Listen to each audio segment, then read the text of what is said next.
الحمد لله نحمده ونستعينه ونستغفره ونعوذ بالله من شرور أنفسنا ومن سيئات أعمالنا ونعوذ بالله من شرور أنفسنا ومن سيئات أعمالنا ونعوذ بالله من شرور أنفسنا ومن سيئات أعمالنا من يهده الله فلا مضل له ومن يضلله فلا هادي له ونشهد أن لا إله إلا الله وحده لا شريك له ونشهد أن سيدنا ومولانا محمدا عبده ورسوله وصلى الله تعالى عليه وعلى آله وأصحابه وأزواجه وذرياته ومن تبعهم بإحسان إلى يوم الدين.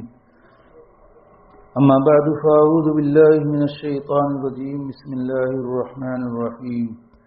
إذا جاء نصر الله والفتح ورأيت الناس يدخلون في دين الله أفواجا فسبح بحمد ربك واستغفر إنه كان توابا.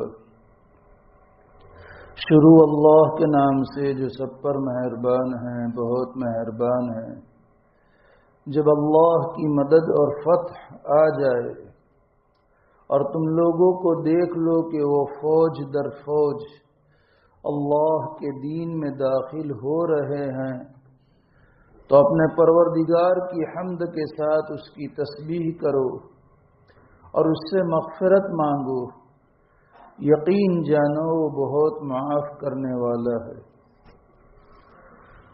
گزشتہ بات یہاں پر آ کر رکی تھی. نبی اکرم صلی اللہ علیہ وسلم جب مدینہ منورہ سے روانہ ہوئے مکہ معظمہ کے لیے، تو مقام ابوا میں سفیان ابن الحارث اور امیہ ابن امیہ یہ ملے تھے. عبداللہ ابن امیہ ملے تھے اور آپ صلی اللہ علیہ وسلم نے ان کا اسلام شروع میں قبول نہیں کیا تھا. پھر ان کی نتابت اور ام المومنین حضرت ام سلمہ رضی اللہ تعالی عنہا کی سفارش سے قبول کیا تھا. چنانچہ لکھا ہے کہ آپ صلی اللہ علیہ وسلم کے چچا زاد بھائی سفیان ابن الحارث پوری زندگی آپ صلی اللہ علیہ وسلم کی طرف نگاہ اٹھا کر کے پھر دیکھا نہیں. اور عبداللہ ابن امیہ رضی اللہ تعالیٰ عنہ کا بھی یہی حال لکھا ہے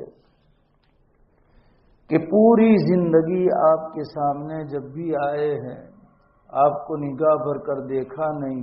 آپ کی مجلس میں ہمیشہ نیچی نگاہ سے بیٹھتے تھے، شرم کی وجہ سے کہ ہم نے کیا کرنا تھا اور کیا کیا ہے. چنانچہ ام سلمہ رضی اللہ تعالی عنہا کی سفارش کہ آپ کے دسترخوان سے دوسرے لوگ محظوظ ہوتے ہیں، فائدہ اٹھاتے ہیں، تو آپ کے رشتہ دار کیوں محروم رہے. شیخ سعدی علیہ الرحمہ کا یہ شعر اس موقع پر ادریس صاحب کاندھیلوی نور اللہ مرقدہ نے لکھا ہے. گرچہ شیخ سعدی علیہ الرحمہ نے یہ شعر اللہ تبارک تعالیٰ کے بارے میں نقل کیا ہے، لیکن یہاں پر بھی فٹ آتا ہے. وہ چونکہ فارسی میں ہے، اے کریمے کے از خزانہ غیب گبر و ترسا وظیفہ خرداری دوستارا کجا کنی محروم تو کے بعد دشمنا نظرداری. اللہ تعالیٰ کے بارے میں شیخ سعدی علیہ الرحمہ نے فرمایا کہ اے وہ کریم، اے وہ داتا کہ تیرے خزانہ غیب سے آگ کے پجاری، سورج کے پجاری، چاند کے پجاری سب تیرے خزانہ غیب سے فیضیاب ہوتے ہیں، تیری دی ہوئی نعمتوں سے مالا مال ہوتے ہیں. تو دوستوں کو کب محروم رکھے گا جبکہ دشمنوں پر تیری شفقت کی نظر ہے. تو یہاں پر بھی یہ شعر لکھا ہے، دوستارا کجا کنی محروم تو کے با دشمنا نظرداری۔ ام سلمہ رضی اللہ تعالی عنہ نے عرض کیا تھا کہ آپ کے نعمت کے دسترخوان سے سب لوگ فائدہ اٹھاتے ہیں، تو ایک تو آپ کا چچا زاد بھائی ہے، ایک پھوپھی زاد بھائی ہے، وہ کیسے محروم رہ سکتے ہیں؟ چنانچہ دونوں کا اسلام نبی اکرم صلی اللہ علیہ وسلم نے قبول فرما لیا اور اپنے ساتھ مکہ معظمہ لے لیا، لشکر میں شریک کر لیا۔ چنانچہ وہاں سے آگے بڑھتے ہیں، عشاء کی نماز کا وقت ہو جاتا ہے، عشاء پڑھ کر کے آپ صلی اللہ علیہ وسلم روانہ ہوتے ہیں۔ مکہ معظمہ سے تھوڑے سے فاصلے پر ایک جگہ کا نام ہے مر الزہران، جہاں مکہ معظمہ کے لوگوں کی بکریاں اور جانور چرا کرتے تھے۔ وہاں آپ صلی اللہ علیہ وسلم نے رات کا پڑاؤ ڈالا آرام فرمانے کے لیے، لشکر بھی یہیں رک گیا۔ اس زمانے کے دستور کے مطابق نبی اکرم صلی اللہ علیہ وسلم نے صحابہ کرام رضی اللہ عنہم سے فرمایا کہ ہر ایک اپنے خیمے کے آگے آگ روشن کر لے۔ اس زمانے میں جب قافلہ چلتا تھا تو رات کو کہیں پڑاؤ ڈالتا تو وہیں آگ سلگا دیتے تھے۔ لوگ سمجھتے کہ یہاں پر کسی نے پڑاؤ ڈالا ہے، اور آگ کے ذریعے سے موذی جانوروں سے حفاظت بھی ہو جاتی تھی، اور ٹھنڈی کا موسم ہوتا تو اس میں آگ کے ذریعے سے ٹھنڈی سے بچنے کا بھی سامان ہو جاتا۔ لیکن یہاں تو گرمی کے موسم میں آپ صلی اللہ علیہ وسلم روانہ ہوئے، جیسے ابھی آگے آ رہا ہے۔ سب نے اپنے اپنے خیموں کے سامنے آگ روشن کر لی۔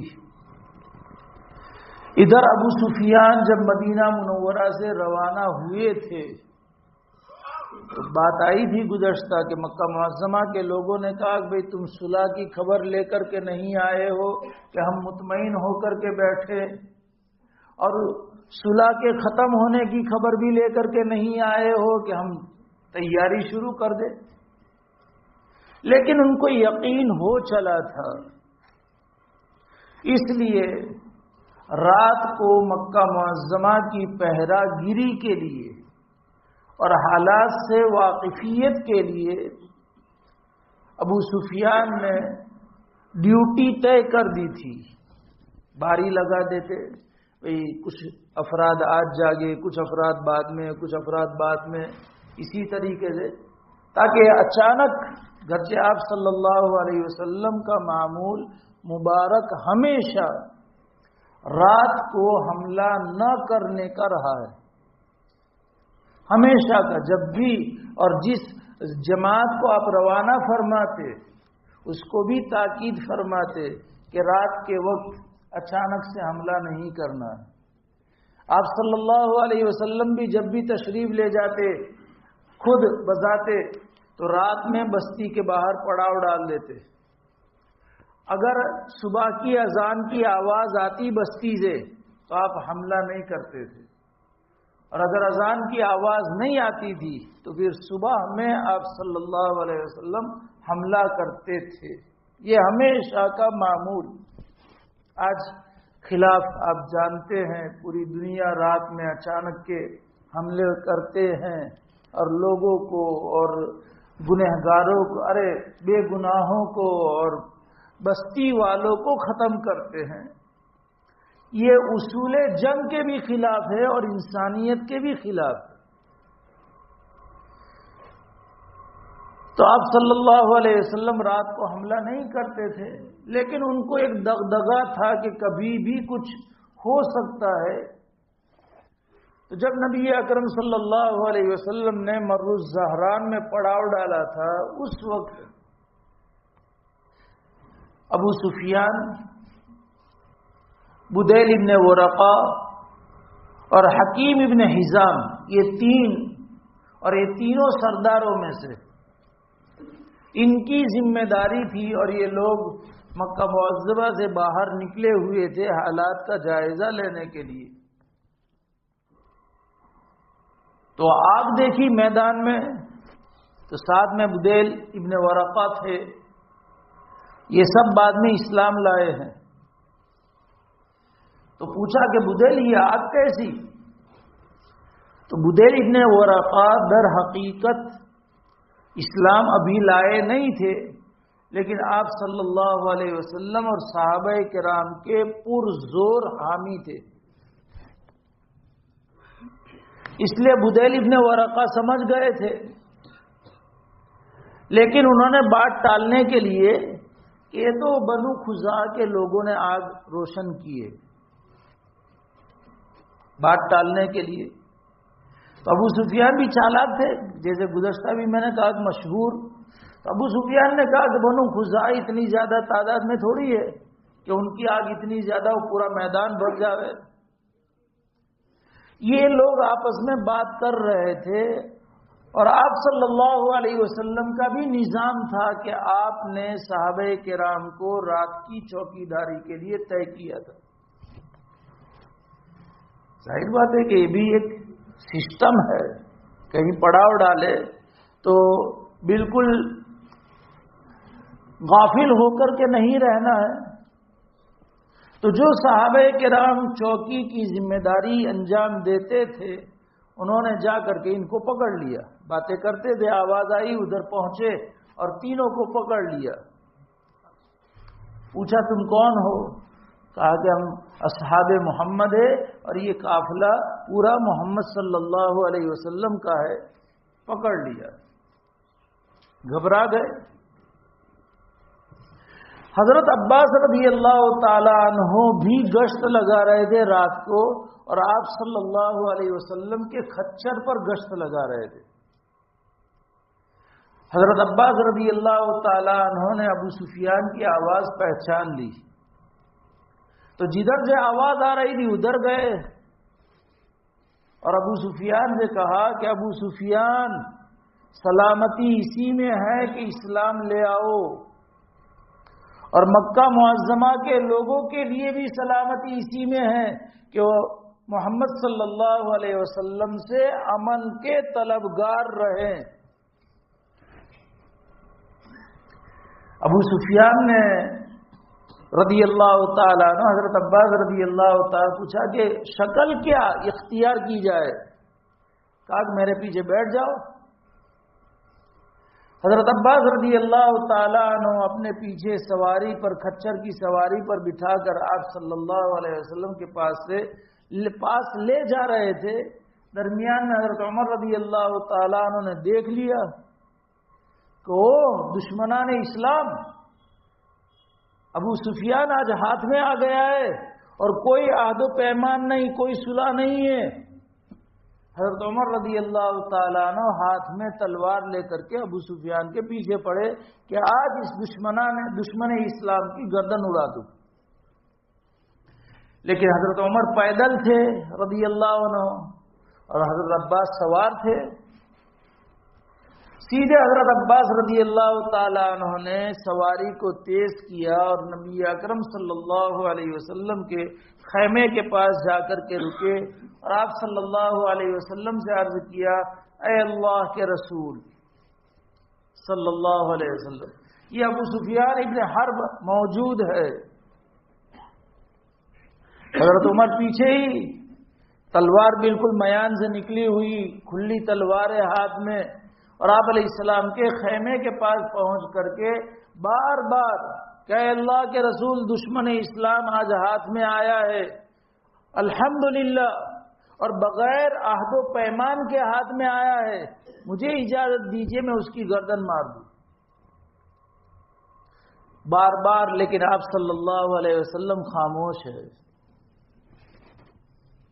ادھر بھی کوئی جواب نہیں دے رہے حضرت عباس رضی اللہ عنہ کو، اور ادھر بھی حضرت عمر رضی اللہ عنہ کو جواب نہیں دے رہے، اب خاموش ہے بالکل۔ اس موقع پر حضرت عباس رضی اللہ تعالیٰ عنہ نے حضرت عمر کو کہا کہ عمر تم ان کو قتل کرنے کی جلدی اس لیے مچا رہے ہو کہ یہ بنو عبد مناف میں سے ہے، اگر تمہارے خاندان بنو عدی میں سے ہوتا تو تم اتنا جلدی مچاتے؟ حضرت عباس رضی اللہ عنہ نے حضرت عمر سے یہ کہا۔ حضرت عمر رضی اللہ تعالیٰ عنہ نے حضرت عباس رضی اللہ عنہ کو جواب دیا کہ عباس تم یہ کہہ رہے ہو، تمہارے بارے میں میری کیا رائے ہے سنو، کہ تمہارا اسلام مجھے اتنا پسند تھا کہ میرے باپ خطاب کے مقابلے میں بھی تمہارا اسلام مجھے زیادہ پسند تھا، اور تم اسلام لائے ہو، مجھے اتنی مسرت ہے کہ اگر میرا باپ خطاب اسلام لاتا اتنی مسرت مجھے نہ ہوتی، اس لیے کہ میں جانتا تھا کہ تمہارا اسلام نبی اکرم صلی اللہ علیہ وسلم کو زیادہ پسند ہے خطاب کے اسلام کے مقابلے میں، تو آپ علیہ السلام کی پسند پر میں اپنے باپ کی پسند اور اپنی پسند کو بھی ترجیح دیتا ہوں، تو تمہارے بارے میں تو میرا یہ خیال ہے، میرے بارے میں تمہارے جو سوچنا ہو سوچو۔ حضرت عباس نے کہا تھا نا کہ تمہارے خاندان سے ہوتے تو جلدی نہ مچاتے، یہ ہمارے خاندان میں سے ہے اس لیے جلدی مچاتے ہو، اس پر یہ حضرت عمر نے کہ تمہارے جو سوچنا ہو سوچو۔ یہاں رک کر کے سوچ بھی ہمیں صحیح کرنی ہے۔ آج معاشرے میں اور ہمارے مسلمانوں میں اسی سوچ کی گڑبڑی کی وجہ سے فتنہ اور فسادگی آماجگاہ یعنی فتنہ اور فساد کی معاشرے میں جڑیں مضبوط ہو چکی ہے۔ اللہ معاف فرمائے، سچ کہتا ہوں کہ ہم نے ہماری نیگیٹو تھنکنگ، منفی سوچ،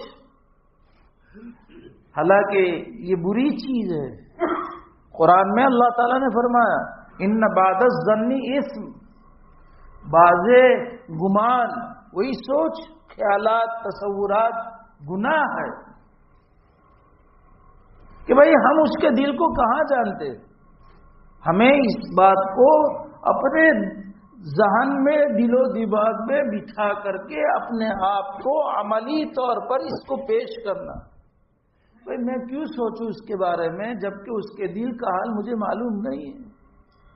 اور ایک تو ایک اچھی سوچ، پازیٹیو تھنکنگ، مثبت سوچ، یہ تو شریعت میں عبادت ہے، اور یہ اللہ سے مانگنے کی بھی چیز ہے۔ اللہم انی اسألک التوفیق لمحابک من الاعمال وصدق التوکل علیک وحسن الظن بک۔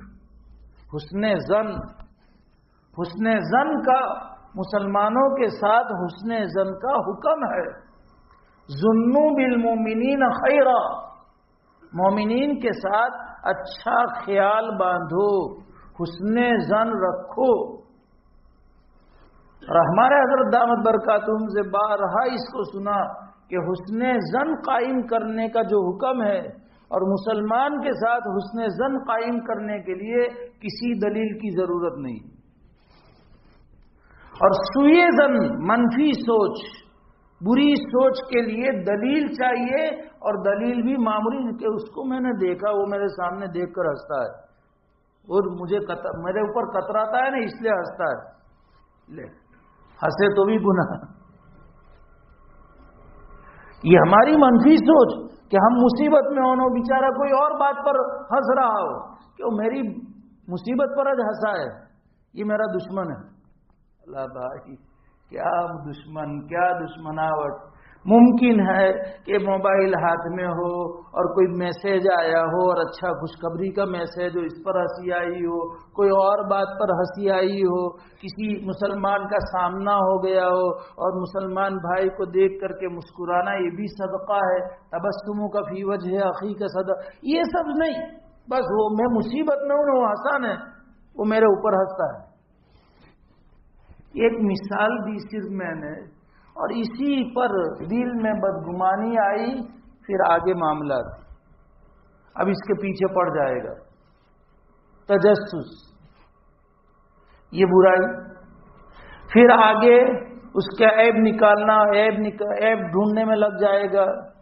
اور دیکھو تعلق ہوتا ہے کسی سے. میں ذرا رکا ہوں یہاں پر، واقع فتح مکہ ذرا رکا ہوں. تعلق ہوتا ہے نا تو اس کا ٹیڑھا پن بھی اچھا اور سیدھا لگتا ہے. تعلق نہیں ہوتا تو سیدھا پن بھی جلیبی جیسا لگتا ہے. ہم برائی کی بھی عمدہ تعویل کریں گے. تعلق ہے تو نانا بیچارہ ایسا ہوگا نہ ایسا ہوگا نہ، اس کی سوچ تو اچھی ہے نہ، وہ بیچارہ اچھا سوچتا ہوگا، لیکن تعلق نہ ہونے کی وجہ سے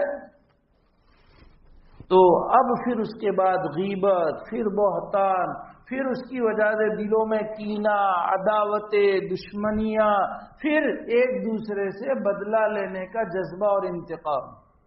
ایک منفی سوچ کے یہ سب گناہوں کے ڈھیر، اور سب کا تعلق دل سے ہے. سب کا تعلق دل سے ہے. اب ایسے دل میں اللہ کا نور، اللہ کی معرفت، اللہ کی محبت، آپ علیہ الصلوۃ والسلام کی محبت ایسے دل میں کہاں سما سکتی ہے؟ ہمارے حضرت دامت برکاتہم فرماتے ہیں کہ مومن کا دل وہ ہے کہ اللہ کہیں نہیں سماتا، مومن کے دل میں سماتا ہے. اتنا مومن کے دل اللہ کے ہاں عظمت. لیکن وہ مومن کا دل ایسا ہونا بھی چاہیے. اس لیے ہم سب کو محنت کرنا ہے، اور اکابر کے پاس رہ کر کے یہ چیزیں سیکھنے ملتی ہے. منفی سوچ کو نکالنا، مثبت سوچ کو لانا، حسن ظن رکھنا، سوء ظن سے بچنا. اور سچ کہتا ہوں میں کہ دل کا حال اللہ کے علاوہ کسی کو معلوم نہیں ہے، تو ہم کیسے کہہ سکتے ہیں کہ اس نے ہمارے بارے میں برا سوچا ہے؟ کون سی دلیل ہے ہمارے پاس؟ جس سوچ کے بارے میں اس نے اپنی منہ سے کوئی، زبان سے کوئی الفاظ نہیں نکالے، سوچ ہی ہے، دل میں خیال ہے، کیسے ہم کہہ سکتے ہیں کہ اس نے برا سوچا ہے؟ اس لیے اس کے لیے دلیل قطعی چاہیے، یقینی دلیل چاہیے، اور یقینی دلیل ہوتی نہیں. اس لیے یہ مبارک مہینوں میں اللہ سے مانگ لے، اور رمضان کے لیے ہم اپنے دلوں کو تیار کر لیں. یہ برکت جو ہے نا، وہ برکت معنوی بھی ہے اور برکت ظاہری بھی ہے. اور برکت معنوی یہی ہے کہ دل برکتوں کا مظہر بن جائے، دل برکتوں کی جگہ اترنے کی جگہ بن جائے. اور یہ اسی وقت ہو سکتا ہے جب کہ دل پاک اور صاف ہو. اللہم آت نفسی تقواها وزکیہا، قلی کر کے پاک صاف کر دے. وزکیہا سمجھانے کے لیے تانبے پیتل کے برتن میں پہلے آگ پر تپاتے ہیں، پھر اچھا تپ جاتا ہے، پھر قلی لگاتے ہیں، پھر اس کے اوپر پاؤڈر ڈال کر کے گھستے برابر، اور پھر سارا میل کچیل نکل جاتا ہے. یہ ہے تزکیہ، کہ قلی لگا کر کے میل کچیل کو آگ پر تپا کر کے، قلی لگا کر کے اسے نورانی اور چمکدار بنا دے. اللہ وزکیہا، اور تو ہی تزکیہ کرنے والا ہے. انت خیر من زکاہا، کہ جتنے لوگ بھی دنیا میں جو چیز صاف کرنے والے، کاٹ کو صاف کرنے والے، زنگ سمجھانے کے لیے، ادھئی کو صاف کرنے والے، ادھئی دیمک، اگر دیمک بولوں گا نا تو سمجھ میں نہیں آئے گا، تو ادھئی کو صاف کرنے والے، کاٹ کو، زنگ کو صاف کرنے والے، ہر چیز کے صفائی کرنے والے. اے اللہ، دلوں کی صفائی کا تیرے ہی اختیار میں سب کچھ ہے. انت خیر من زکاہا، اور تو اس کا والی ہے. انت ولیہا و مولاہا، یہ دل تیرا ہی ہے اور تیرا برتن ہے، تو ہی صاف کرنا ہے. گھر کے برتنوں کو کون صاف کرنے کی ذمہ داری کرتا ہے؟ گھر کے ہی لوگ. تو ہی اس دل کا ولی اور مولا ہے. تو ہی صاف نہیں کرے گا تو کون کرے گا؟ ہم تو عاجز ہے اللہ صاف کرنے سے، تو صاف کر دے. یہ ذرا میں نے اس لیے مضمون لیا کہ ماحول کے اعتبار سے ضروری ہے. خیر، حضرت عمر اور حضرت عباس رضی اللہ تعالیٰ عنہما کے درمیان جو بات ہوئی، ادھر نبی اکرم صلی اللہ علیہ وسلم نے اب ارشاد فرمایا کہ عباس اپنے خیمے میں رات رکاؤ، صبح لے کر کے حاضر ہوئی۔ حضرت عباس لے گئے۔ ادھر بدیل ابن ورقہ اور حکیم ابن حزام تو سیدھے آپ کی مجلس میں پہنچ گئے، پکڑ کر کے سیدھے پہنچایا اور اسلام انہوں نے فوراً قبول کر لیا، اور آپ علیہ السلام نے ان کا اسلام قبول بھی فرما لیا۔ آپ علیہ السلام نے بہت دیر تک اپنے پاس بٹھائے رکھا۔ یہ بٹھانا یہ بھی اہم کام ہے۔ مشائخ اپنے پاس بٹھاتے ہیں، توجہ ڈالتے ہیں، دلوں کی صفائی کا خود توجہ ڈال کر کے انتظام کرتے ہیں۔ یہاں یہی تھا مقصد کہ ایسی توجہ آپ نے ڈالی۔ آپ بات چیت کرتے تھے لیکن بات چیت کے دوران توجہ، لکھا ہے مولانا صاحب کاندھیلوی نور اللہ مرقدہ نے کہ کفر اور شرک ان کے دلوں سے اللہ نے اس طور پر نکال دیا آپ کی توجہ کی برکت سے کہ پھر مرنے دم تک اسلام کے علاوہ ان کے دل میں کسی چیز نے جگہ نہیں پائی۔ کچھ دیر آپ باتیں فرماتے رہے، مکہ معظمہ کے حالات معلوم کرتے رہے، اور وہاں ظاہر میں یہ لیکن باطنی طور پر آپ علیہ السلام نے، چونکہ بڑے اہم سرداروں میں سے تھے، اور پھر یہ رات ہی کو آپ صلی اللہ علیہ وسلم کے پاس سے رخصت ہو کر کے مکہ معظمہ پہنچے تاکہ مکہ معظمہ کے لوگوں کو اطلاع کر دے۔ اور اب اطلاع کرنے کا کوئی نقصان بھی نہیں ہے، بلکہ اب تو اور ڈر مرعوب کرنا اور رعب طاری کرنا یہ بھی ایک سسٹم سیاست کی ہے۔ سیاست کا ایک حصہ دشمن مرعوب ہو جائے، آدھی فتح ہے۔ آج کل اس کے لیے میڈیا کے ذریعے، جھوٹ افواہوں کے ذریعے دشمن کے حوصلوں کو پست کر دیا جاتا ہے۔ کیا کچھ نہیں ہوتا کہ 22 منٹ میں پتاوی دی دوسرے، کچھ کیا نہیں ہوتا۔ اشارہ کرتا ہوں، اللہ کرے کہ سمجھ میں آ جائے کہ دشمن کو مرعوب کرنا یہ آدھی جیت ہے۔ اب آپ علیہ السلام، کیونکہ میں نے کہا مرو الزہران مکہ معظمہ کے بالکل قریب ہے جہاں جانور چرا کرتے تھے، اور آپ علیہ السلام کو تو اللہ تعالیٰ نے اپنی مزید خصوصیات میں سے ایک خصوصیت یہ دی تھی جس کو آپ صلی اللہ علیہ وسلم نے خود ارشاد فرمایا، نصرت بالرعب مسیرۃ شہر، 1 مہینے کی مسافت سے اللہ نے میرے دشمنوں پر میرا رعب ڈال دیا ہے اور میری مدد فرمائی۔ جہاں بخاری شریف میں روایت ہے، وہاں حافظ ابن حجر عسقلانی علامہ عینی علیہم الرحمٰن نے نقل کیا، 1 مہینے آگے نے 1 مہینے پیچھے، اتنا رعب تھا آپ کا۔ خیر یہ لوگ رات کو روانہ ہو گئے، صبح ہوئی، حضرت عباس رضی اللہ تعالیٰ عنہ ابو سفیان کو لے کر کے نبی اکرم صلی اللہ علیہ وسلم کے پاس حاضر ہوئے۔ آپ صلی اللہ علیہ وسلم نے فرمایا، ابو سفیان کیا یہ وقت نہیں آیا کہ تم یقین کر لو لا الہ الا اللہ کا؟ ابو سفیان نے رضی اللہ عنہ یہ کہا کہ اس بات کا مجھے یقین ہو چلا ہے، کیونکہ اگر دوسرے معبود کام آتے تو یہی وقت تھا کام آنے کا، لیکن کوئی کام نہیں آیا، مجھے یقین ہو گیا کہ اللہ کے سوا کوئی معبود نہیں۔ پھر آپ صلی اللہ علیہ وسلم نے فرمایا، ابو سفیان کیا اس بات کا یقین نہیں ہے کہ میں اللہ کا بندہ اور اللہ کا رسول اور نبی ہوں؟ ابو سفیان نے کہا کہ آپ بڑے حلیم ہیں۔ حلیم کے معنی آ چکا ہے، یعنی جلدی سے سزا دینے والے نہیں ہیں۔ آپ بڑے رحیم ہیں اور صلہ رحمی میں آپ سے زیادہ کوئی صلہ رحمی کرنے والا نہیں ہے، اور آپ اس وقت بھی مجھ پر رحم اور مہربانی فرما رہے ہیں۔ کیونکہ پتا تھا نا کہ عمر تھے اور قتل کی اجازت مانگ رہے تھے، لیکن پھر بھی قتل کا حکم نہیں دیا۔ اس لیے کہ ابو سفیان نے کہا کہ ابھی بھی آپ مجھ پر مہربانی فرما رہے ہیں، لیکن اس میں تھوڑا مجھے تذبذب ہے اور شک ہے۔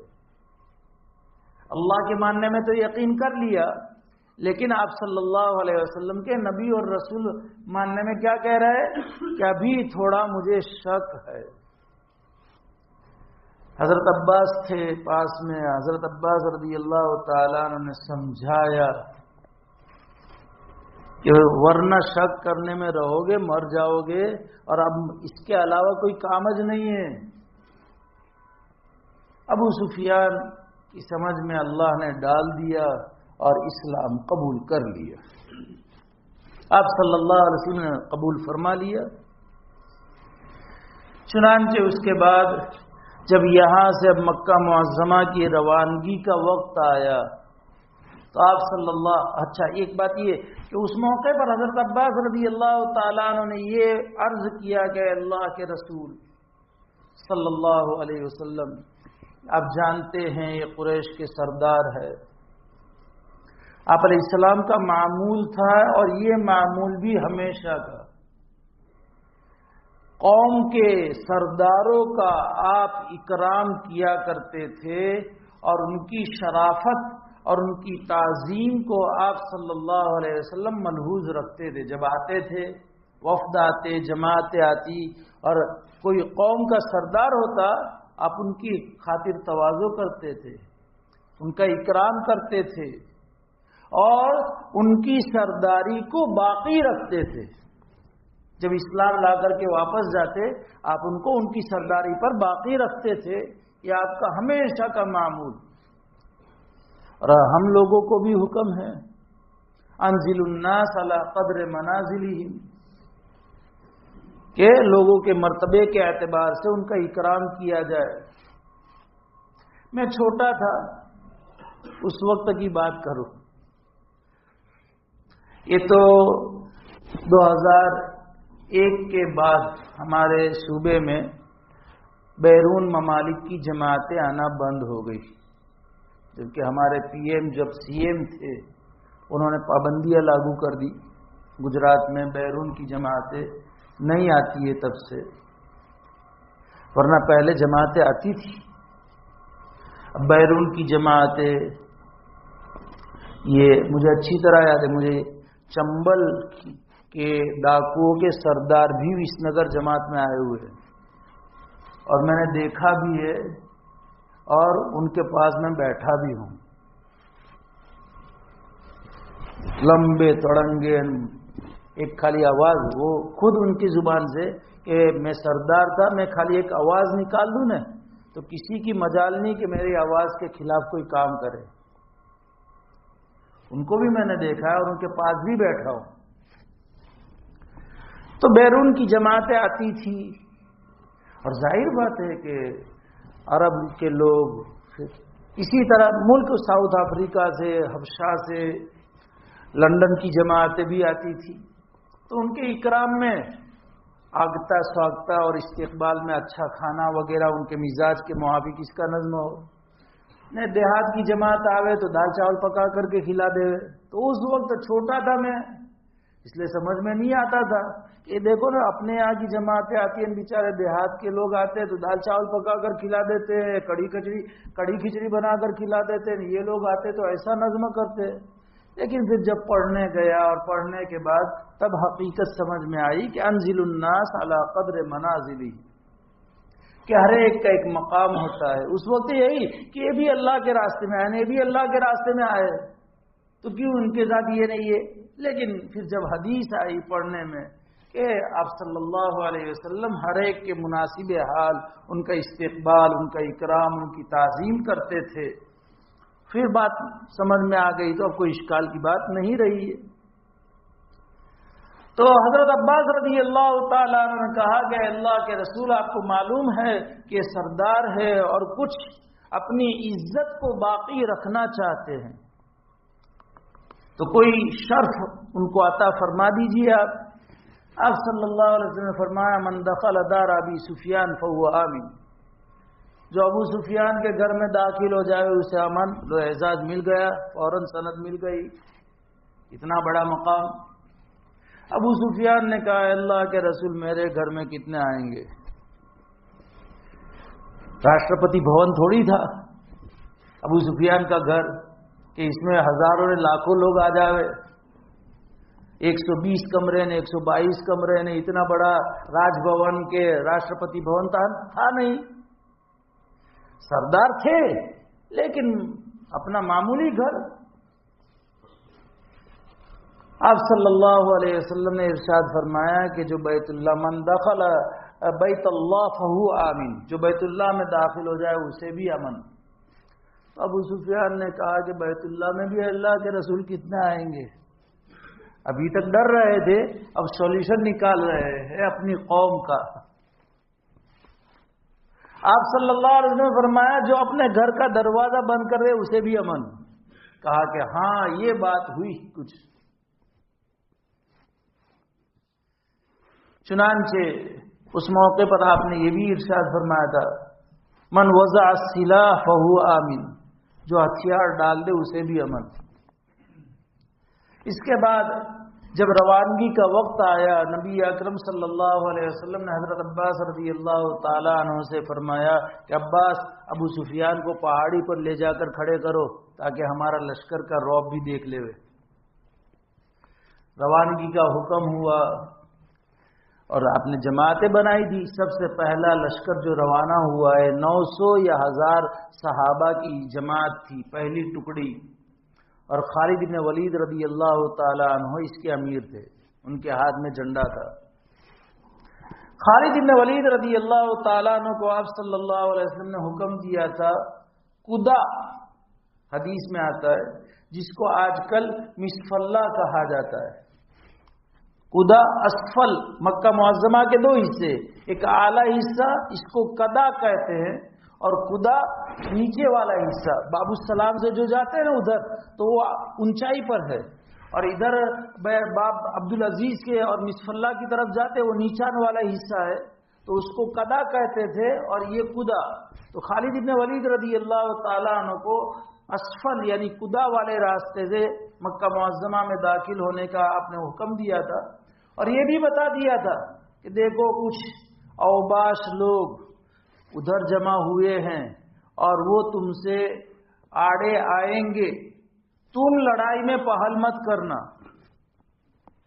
اس وقت اکرمہ ابن ابی جہل، صفوان ابن امیہ، سہیل ابن عمرو یہ سب بھی بعد میں اسلام لے آ چکے، انہوں نے اپنے ساتھ کچھ نوجوانوں کو داخل نہیں ہونے دیں گے، جو کچھ بھی ہو جائے۔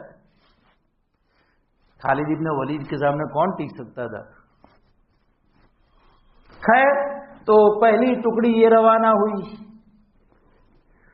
حضرت عباس سے ابو سفیان کے کون ہیں؟ دستے اب روانہ ہو رہے ہیں، حضرت عباس رضی اللہ تعالیٰ عنہ تعارف کروا رہے کہ فلاں قبیلے کے لوگ ہیں، فلاں قبیلے کے لوگ ہیں، یہ اس دستے کے سردار ہیں، ان کے ہاتھ میں یہ جھنڈا ہے۔ اخیر میں جو ٹکڑی روانہ ہوئی وہ ٹکڑی میں انصار اور مہاجرین دونوں تھے، اور اسی میں نبی اکرم صلی اللہ علیہ وسلم جلوہ فرما تھے۔ مہاجرین کا جھنڈا حضرت زبیر بن عوام رضی اللہ تعالیٰ عنہ کے ہاتھ میں تھا، اور انصار کا جھنڈا حضرت سعد بن عبادہ رضی اللہ تعالیٰ عنہ کے ہاتھ میں تھا۔ آخری ٹکڑی روانہ ہو رہی ہے، آپ علیہ السلام سب سے پیچھے ہے، اور آپ کی ہمیشہ عادت قافلے میں پیچھے رہتے تھے، اسی لیے آداب گشت میں امیر صاحب سب سے پیچھے رہ گئے، ساتھیوں کو جوڑتے ہوئے چلے، وہ یہی سے ہے۔ میں تو کہتا ہوں کہ جماعت کے جتنے بھی یہ سب قرآن اور حدیث سے مستنبط ہے، لیکن چونکہ عوام بیچارے کہاں قرآن اور حدیث سے استدلال کرنے جائیں گے، اس لیے وہ اپنے بڑوں سے سنتے ہیں، جو بڑوں نے قرآن اور حدیث سے، معاویہ صاحب رحمۃ اللہ علیہ کوئی معمولی علم والے تھوڑی تھے، جنہوں نے اصول مستنبط کیے. وہاں یوسف صاحب رحمۃ اللہ علیہ علم حدیث پر اتنا زبردست پکڑ کہ ہمارے مسلک کی حدیث میں کتاب امام طحاوی علیہ الرحمہ کی جو پڑھائی جاتی ہے ان کی انہوں نے مستقل گائیڈ لکھی ہے اور عجیب گائیڈ لکھی ہے، شرح لکھی ہے. حیات الصحابہ کیا ان کا کچھ کم کارنامہ ہے یوسف صاحب رحمۃ اللہ علیہ کا؟ تو خیر میں کہتا ہوں اپنے طلباء کے سامنے بھی قرآن اور حدیث سے مستنبط کر کے سب کہتا ہوں. یہ بھی کہ امیر پیچھے رہے، آپ علیہ السلام کی عادت شریف ہمیشہ پیچھے رہنے کی. قافلے میں جنگ میں جاتے، غزوات میں جاتے، تو آپ یہاں پر بھی آخری ٹکڑی میں ہیں اور آخری ٹکڑی میں بھی پیچھے ہے. سعد بن عبادہ رضی اللہ تعالیٰ عنہ جو انصار کے سردار ہیں اور قبیلے خزرج کے سردار ہیں، اور اوس کے مقابلے میں خزرج بڑا. ابو سفیان کو دیکھ کر کے ایمانی حمیت اور ایمانی غیرت خون میں داخل ہو گئی اور جوش میں آ گیا ابو سفیان کو دیکھ کر کے. اور سعد بن عبادہ رضی اللہ تعالیٰ نے کہا، ابو سفیان الیوم یوم الملحمہ الیوم تستحل الکعبہ. ابو سفیان آج تو بڑی جنگ ہوگی، دیکھ لینا آج کعبہ میں اللہ تبارک تعالیٰ حلال کرنے والے ہیں کچھ وقت کی جس میں جنگ جاری ہوگی. ابو سفیان یہ جملہ سن کر اور جس جوش میں کہا ہوگا وہ تو وہی جان سکتے ہیں. سعد بن عبادہ رضی اللہ تعالیٰ عنہ نے گھبرا گئے کہ عباس سنا، اے ابو الفضل حضرت عباس رضی اللہ تعالیٰ عنہ کی کنیت ہے، سنا تم نے؟ یہ کون ہے؟ کہا کہ سعد بن عبادہ ہے، انصار کے سردار ہے. کہ تم نے سنا کیا کہا؟ کہا کہ ہاں. اتنی دیر میں نبی اکرم صلی اللہ علیہ وسلم سواری پر وہاں سے نکلے تو ابو سفیان نے کہا، یا رسول اللہ، اے اللہ کے رسول صلی اللہ علیہ وسلم، سعد بن عبادہ نے یہ کہا ہے کہ آپ نے اپنی قوم کے قتل کرنے کا حکم دیا ہے؟ کیا آپ ہی کی قوم تھی، مکہ معظمہ کے لوگ، آپ کا خاندان تھا، آپ کی رشتہ داریاں تھی، آپ ہی کے لوگ تھے. تو ابو سفیان نے پوچھا کہ آپ نے اپنی قوم کو قتل کرنے کا حکم دیا ہے کہ سعد بن عبادہ یہ کہہ رہے؟ آپ صلی اللہ علیہ وسلم نے فرمایا، ابو سفیان الیوم یوم المرحمہ الیوم تکسى الکعبہ. اور بخاری شریف کی روایت میں ہے نبی اکرم صلی اللہ علیہ وسلم نے ارشاد فرمایا، کذب سعد الیوم یوم المرحمہ الیوم یعظم اللہ الکعبہ. سعد سے غلطی ہوئی ہے. آپ نے فرمایا، ابو سفیان آج تو رحم کیے جانے کا دن ہے، اللہ آج کعبہ کی عظمت کو دوبالا کریں گے اور آج بیت اللہ کو غلاف پہنایا جائے گا. لیکن چونکہ سعد بن عبادہ رضی اللہ تعالیٰ عنہ نے نبی اکرم صلی اللہ علیہ وسلم کی اجازت کے بغیر یہ جملہ کہا تھا، لیکن انہوں نے ایمانی جوش میں کہا تھا، لیکن آپ صلی اللہ علیہ وسلم کی اجازت کے بغیر کہا تھا، اس لیے تنبیہ بھی کی اور تنبیہ کے بعد ان کی دل شکنی نہ ہو اس کا بھی آپ نے لحاظ فرمایا. آپ نے حکم دیا کہ سعد بن عبادہ کے ہاتھ میں سے جھنڈا لے لیا جائے اور ان کے بیٹے عبداللہ ابن سعد بن عبادہ کو دے دیا جائے. تنبیہ بھی ہو گئی اور تنبیہ کے بعد دل شکنی سے بھی حفاظت کہ بیٹے کو شرف ملا ہے اور باپ بیٹے کے شرف سے اور خوش ہوتا ہے. کبھی بھی کوئی باپ اپنے بیٹے کی ترقی سے حسد نہیں کرتا ہے.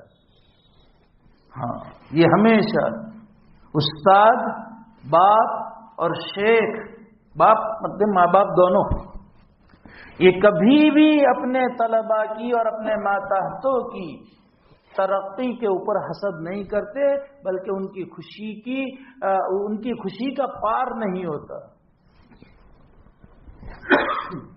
تو یہاں پر آپ صلی اللہ علیہ وسلم نے باپ سے لے کر کے بیٹے کو دے دیا۔ چنانچہ آپ صلی اللہ علیہ وسلم داخل ہوئے قدا سے، یعنی اعلی مکہ سے، مکہ معظمہ کا جو اوپر والا بلندی والا حصہ تھا وہاں سے داخل ہوئے۔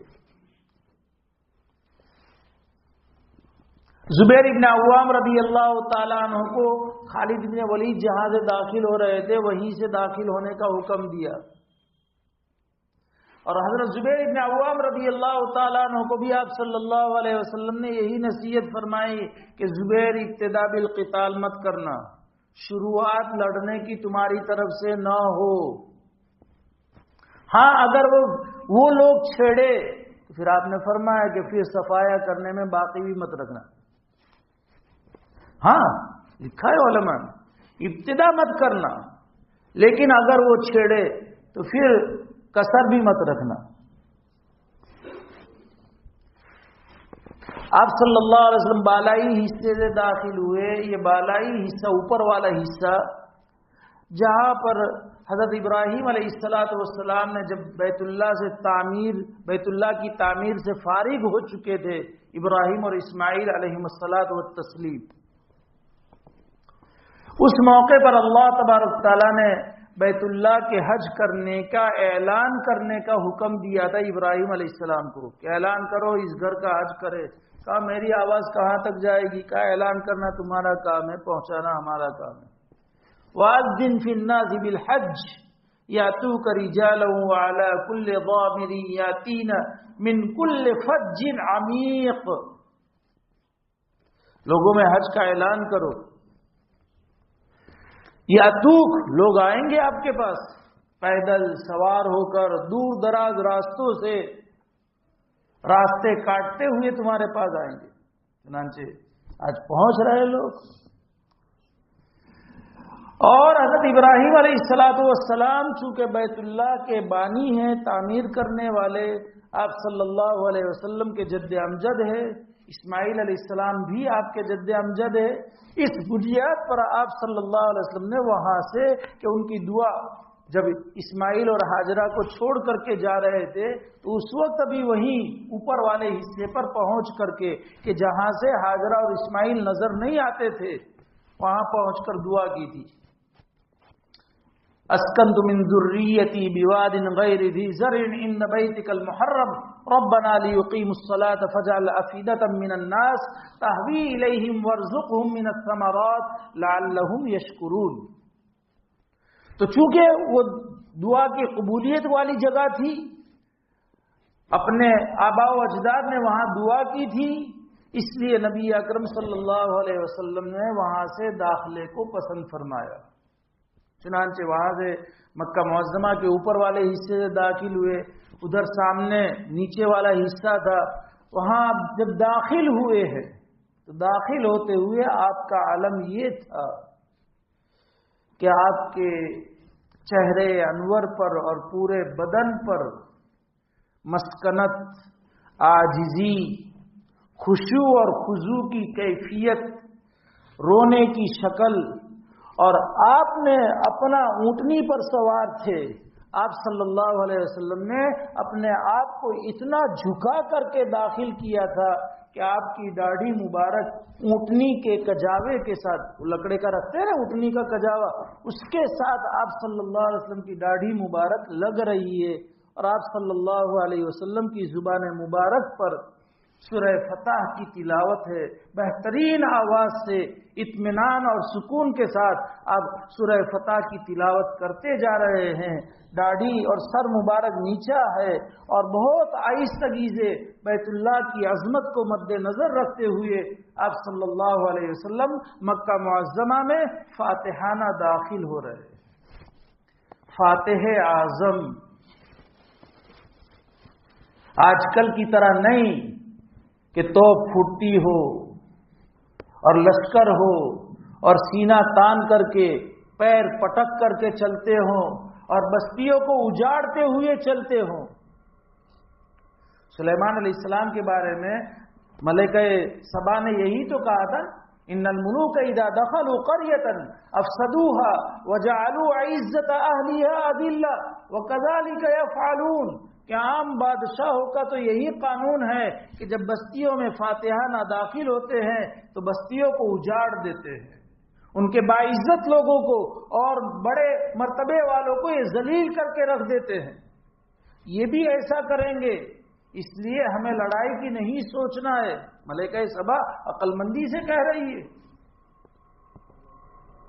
اور آج دنیا کا نقشہ ہم سب کے سامنے ہے، لیکن یہ محسن اعظم فاتح اعظم صلی اللہ علیہ وسلم مکہ معظمہ میں داخل ہو رہے ہیں، پورا شکر کا مجسمہ بنے ہوئے داخل ہو رہے ہیں کہ ایک وقت وہ تھا کہ یہیں سے مجھے تنہا نکلنا پڑا تھا، بے کسی کے عالم میں، بے بسی کے عالم میں کوئی نہیں تھا سوائے صدیق اکبر کے، اور پھر تلاشی بھی تھی، ایسی تلاشی کہ زندہ پکڑ لانے پر یا سر لانے پر 100 اونٹ کا انعام کا اعلان تھا، اور لوگ تلاش میں تھے، ایسی حالت میں نکلے تھے، بھوک سے بےتابی، پیاس سے بےتابی، 3 دن تک غار ثور میں چھپنا پڑا، پھر بھی راستہ مدینہ منورہ کا جب اختیار کیا تو وہ بھی غیر معروف راستے سے، ساحلی علاقے سے، ایک وقت وہ تھا، اور آج اللہ تبارک تعالیٰ نے مجھے اسی شہر میں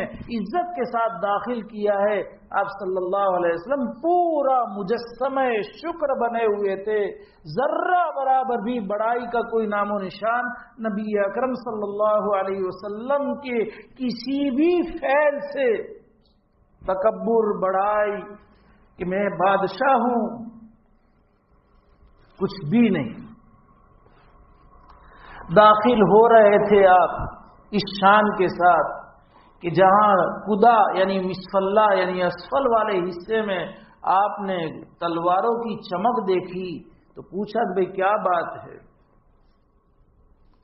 آپ کو اطلاع دی گئی کہ وہاں تھوڑی جھڑپیں ہوئی ہے، آپ نے خالد بن ولید رضی اللہ عنہ کو بلایا، 2 صحابہ شہید ہوئے تھے اور 23 یا 25 کافر مارے گئے تھے۔ خالد بن ولید رضی اللہ تعالیٰ عنہ کو بلایا، پوچھا بھئی خالد کیا بات ہے؟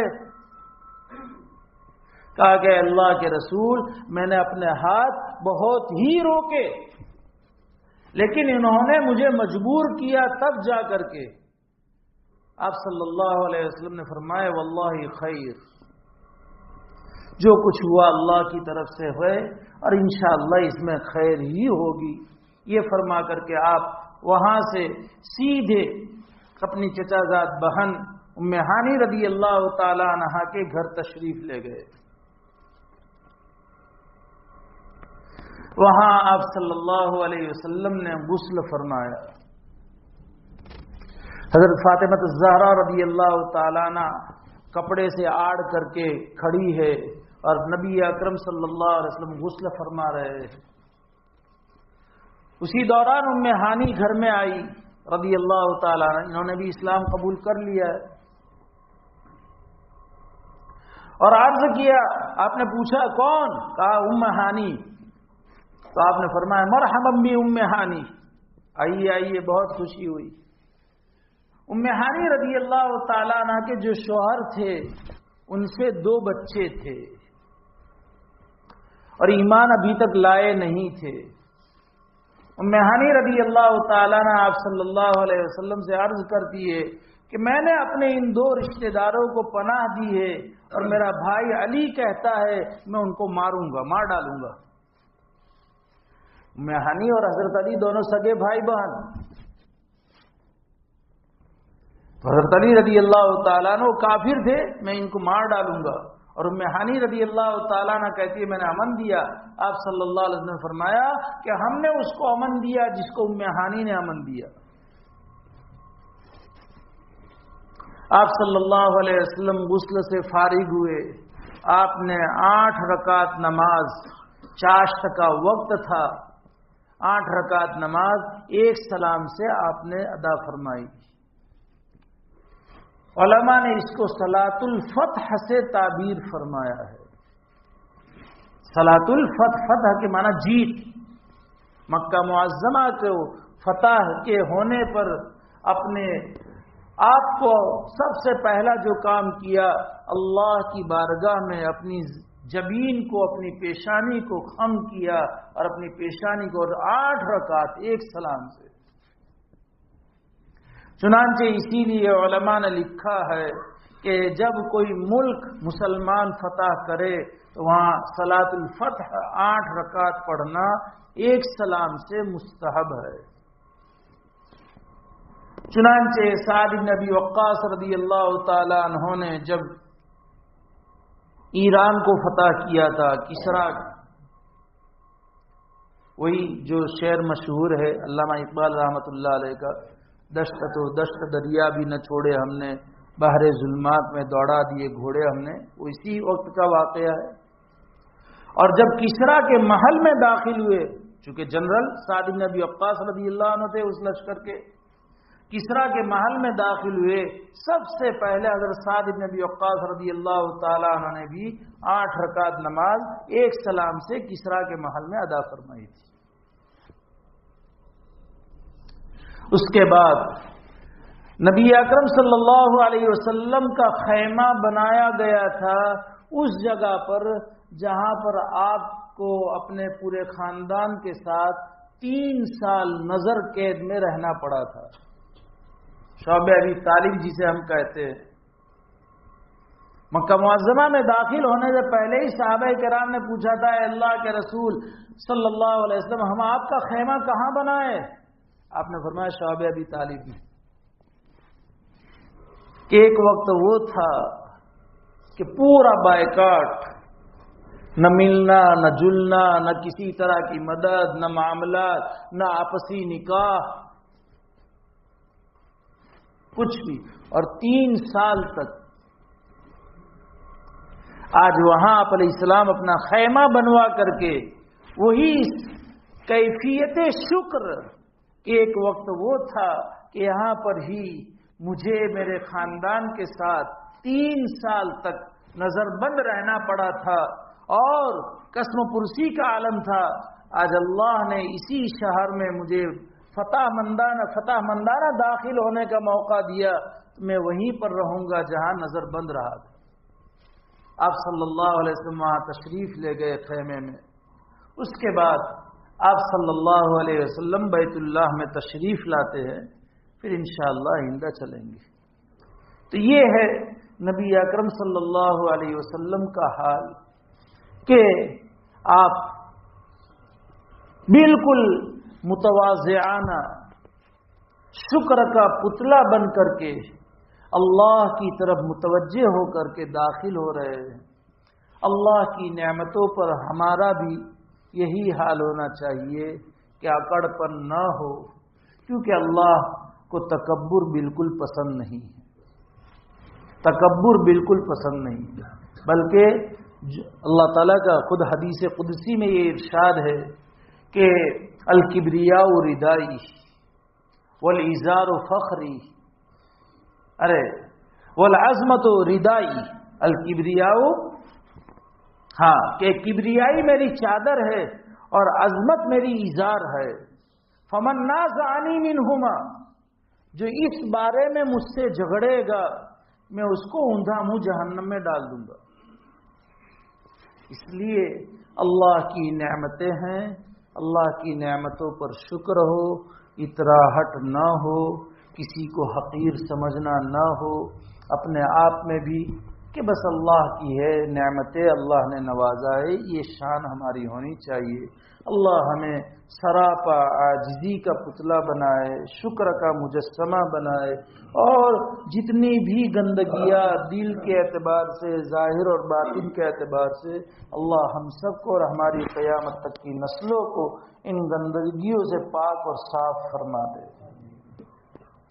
بسم اللہ الرحمن الرحیم. اللہم انت السلام ومنک السلام تبارکت یا ذا الجلال والاکرام. اللہم صل علی سیدنا ومولانا محمد وبارک وسلم. سبحان اللہ وبحمدہ، سبحانک اللہم وبحمدک، نشہد ان لا الہ الا انت، نستغفرک ونتوب الیک. اللهم اغفر لنا ولوالدينا ولأساتذتنا ولمشايخنا ولأزواجنا ولذرياتنا ولإخواننا ولأخواتنا ولأقاربنا ولأحبابنا ولطلبتنا ولمن حق علينا ولمن أحسن إلينا ولمن أوصانا بالدعاء ولسائر المؤمنين والمؤمنات والمسلمين والمسلمات. اللهم اجعلنا في أعيننا صغيرا وفي أعين الناس كبيرا. اللهم اجعلنا من المتواضعين. اللهم اجعلنا من الخاشعين والخاشعات. اللهم اجعلنا من الذاكرين الله كثيرا والذاكرات. اللهم بارك لنا في رجب وشعبان وبلغنا رمضان. اللهم بارك لنا في رجب وشعبان وبلغنا رمضان. اللهم بارك لنا في رجب وشعبان وبلغنا رمضان. اللهم آت نفوسنا تقواها وزكها أنت خير من زكاها أنت وليها ومولاها. ربنا اغفر لنا ولإخواننا الذين سبقونا بالإيمان ولا تجعل في قلوبنا غلا للذين آمنوا ولا تجعل في قلوبنا غلا للذين آمنوا ولا تجعل في قلوبنا غلا للذين آمنوا ربنا إنك رؤوف رحيم. اللهم صل على سيدنا ومولانا محمد وبارك وسلم یا ارحم الراحمین یا ارحم الراحمین یا ارحم الراحمین. ہمارے ظاہر کو بھی اچھا بنا، ہمارے باطن کو بھی اچھا بنا. اللہم اجعلنا سریرتنا خیرا من علانیتنا واجعل علانیتنا صالحا. اے اللہ ظاہر اور باطن دونوں اچھا بنا دے. اے اللہ جس ظاہر اور باطن سے آپ راضی ہو ویسا ظاہر اور باطن ہمیں نصیب فرما. ہماری قیامت تک کی نسلوں کو نصیب فرما، امت کو نصیب فرما. اے اللہ، اے اللہ دل کو نورانی بنا دے. اے اللہ سارے اعضاء میں نور پیدا فرما دے. ظاہری اعضاء میں بھی نور پیدا فرما، باطنی اعضاء میں بھی نور پیدا فرما. اے اللہ ہمیں ہماری قیامت تک کی نسلوں کو مجسمہ نور بنا دے، مجسمہ نور بنا دے، مجسمہ نور بنا دے. رحمت کے دروازے ہم پر کھول دے، امت پر رحمت کے دروازے کھول دے. اے اللہ برکت کے دروازے کھول دے. اے اللہ برکت کے دروازے امت پر کھول دے. اے اللہ امت کو محروم نہ فرما. اے اللہ مبارک مہینے ہے، اے اللہ عظمت والے مہینے ہیں. اے اللہ ان مہینوں کی عظمتیں ہمارے دلوں میں پیدا فرما. اے اللہ ان مہینوں کی عظمتیں ہمارے دلوں میں پیدا فرما. گناہوں سے بچنے کی توفیق عطا فرما. گناہوں سے بچنا ہمارے لیے آسان فرما. یقیناً اے اللہ ہم اپنے اعتبار سے گناہوں سے نہیں بچ سکتے جب تک کہ آپ کی توفیق نہ ہو. اے اللہ ہم ایک معمولی نیکی بھی نہیں کر سکتے جب تک کہ آپ کی توفیق نہ ہو. لا حول ولا قوت الا باللہ العلی العظیم. اے اللہ ان مبارک مہینوں میں نیکیوں کی عادت بن جائے اس کا فیصلہ فرما. نیکیاں ہماری طبیعتوں میں داخل ہو جائے اس کا فیصلہ فرما. پورے سال ہماری اعضاء سے نیکیاں ہی وجود میں آئے اس کا فیصلہ فرما. ان مبارک مہینوں کی برکت سے گناہوں سے نفرت ہمارے جسم کے روئے روئے میں داخل فرما. اے اللہ جسم کے کسی بھی عضو سے گناہ نہ ہو. اے اللہ اس کا فیصلہ فرما. آپ قادر ہے، قدیر ہے، مقتدر ہے، جو چاہے سو آپ کر سکتے ہیں. اے اللہ ہم سے اور ہماری قیامت تک کی نسلوں سے جسم کے کسی بھی عضو سے گناہ صادر نہ ہو اس کا فیصلہ فرما، گناہوں کی نفرتیں دلوں میں پیدا فرما کہ پورے سال گناہوں سے بچنا اے اللہ ہمارے لیے آسان ہو جائے، اس کا فیصلہ فرما۔ اے اللہ رمضان تک پہنچا دے صحت کے ساتھ، عافیت کے ساتھ، دلوں کی صفائی کے ساتھ رمضان تک پہنچا دے۔ اے اللہ، اے اللہ، اے اللہ، رحم کا، کرم کا، عفو کا، درگزر کا، ستاری کا، رافت کا، رحمت کا اے اللہ ہمارے ساتھ اور پوری امت کے ساتھ معاملہ فرما۔ اے اللہ فلسطین کے مسلمانوں کے ساتھ اے اللہ خاص طور پر اے اللہ ان کی آبادی کے فیصلے فرما، غیب سے مدد فرما۔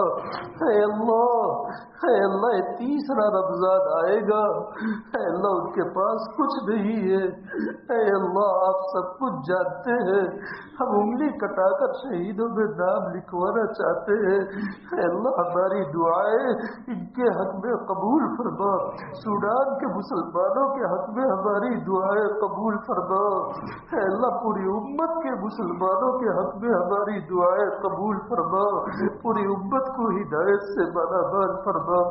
اے اللہ ان عظمت والے مہینوں کی برکتیں، رحمتیں اے اللہ پوری امت کو نصیب فرما، اے اللہ کوئی بھی محروم نہ رہے اس کا فیصلہ فرما۔